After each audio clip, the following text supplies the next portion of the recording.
In the early morning of July 4th, 1874, the quiet hills of north-central Wyoming erupted in gunfire.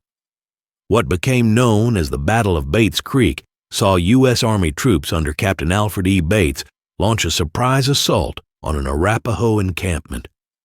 It all began the year before, during the summer of 1873. In the rough country of the Sweetwater Mining District and the Wind River Basin, settlers lived in constant fear. A Lakota war party, said to be led by the son of the legendary Chief Red Cloud, had swept through the region, stealing horses, raiding ranches, and leaving death in their wake. As the snows of winter settled in, the raids finally stopped. But when spring came around in 1874, the tension returned. This time, it wasn't the Sioux who appeared on the frontier. It was a band of northern Arapaho, led by Chief Black Cole. To the settlers and soldiers, it made little difference.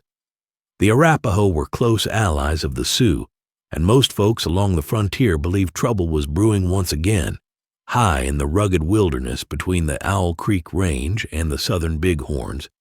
A large Arapaho village had set up camp. Shoshone scouts spotted the lodges tucked deep in the mountains and quickly carried word back to Camp Brown. It was a tense summer, and the timing couldn't have been more critical. Lieutenant General Philip Sheridan and Brigadier General Edward Ord had just arrived in the region, ready to launch a full-scale expedition against hostile tribes across the Bighorn country. Sheridan wasted no time. He ordered Captain Alfred E. Bates to strike the Arapaho village, a camp believed to hold between 40 and 100 lodges. On the evening of July 1st, 1874, Bates gathered his force. 60 men from the 2nd U.S. Cavalry, 20 Shoshone scouts under Lieutenant Robert H. Young, and a contingent of Washaki's warriors. The column moved out under cover of night, pushing northwest through broken country. But the Arapaho were on the move too, shifting their camp farther into the wilderness. It wasn't until the morning of July 4th that Bates and his men finally found them, nestled along a deep ravine and a narrow creek branching off No Wood Creek below Snake Mountain. That quiet morning along the Wyoming frontier was about to turn into a battlefield, the place now remembered as Bates Creek and Battle Mountain. At first light on July 4th, 1874, Captain Alfred Bates pushed forward with 35 cavalrymen and 20 Shoshone warriors, leaving the rest of his command behind with the pack animals and played-out horses. The land was too rough for a full advance. Lieutenant Robert H. Young and his scouts moved quietly toward the far end of the Arapaho village, while Bates led his men straight into the heart of the camp.